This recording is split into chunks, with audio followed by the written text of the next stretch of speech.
আপনার বাচ্চা সারা বছর পড়ে না। শুধুমাত্র কি পরীক্ষার সময় বলছে আমি পড়বো? এটাকে কিন্তু লাস্ট মিনিট মোটিভেশন প্যাটার্ন বলা যেতে পারে। তো কি হয়?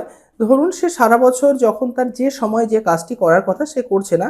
যখন তার মাথায় একটা পরীক্ষার টেনশন চলে এলো, আমাকে এখন আর কোথাও যাওয়ার নেই, আমাকে পড়তেই হবে, তখনই কেবলমাত্র সে পড়ছে।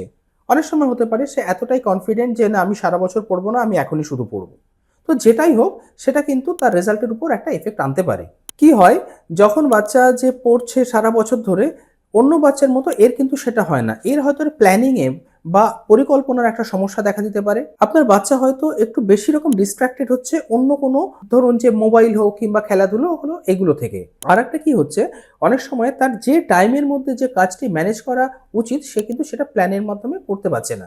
তো এগুলো সবই হতে পারে তার যে সারা বছরের পড়া হলো না এবং পরীক্ষার আগেই গিয়ে সে খুব বেশি রকম পড়া শুরু করলো। এর জন্য আপনি কি করবেন? আপনি তাকে অল্প, অল্প করে টাস্ক দিন থ্রু আউট দ্য ইয়ার। একটা পড়াশুনো করার জন্য ক্যালেন্ডার বানান যে তোমার এই দিন এতটা তুমি এইটা পড়বে, তারপরে এটা। এইভাবে, এইভাবে যদি আপনি এগোতে থাকেন দেখবেন সে কিন্তু অনেকটা কভার করতে পারছে। আর এই সময়টা দিনে ১৫-২০ মিনিট করে একেকটা করে সেশন বানান, তাহলে তারও কিন্তু সুবিধা হবে। তো মনে রাখতে হবে আমার বাচ্চা পরীক্ষার আগেই পড়ছে মানে সে কিন্তু খুব ভালো কিছু নাও করতে পারে। তার একটা যে গোটা বছরে অল্প, অল্প করে বুঝে পড়ার যে ব্যাপারটা সেটা যদি সে না পারে তাহলে কিন্তু রেজাল্টও খারাপ হতে পারে। তো এগুলো মেনে চলুন, আমার মনে হয় কোনো অসুবিধা হবে না।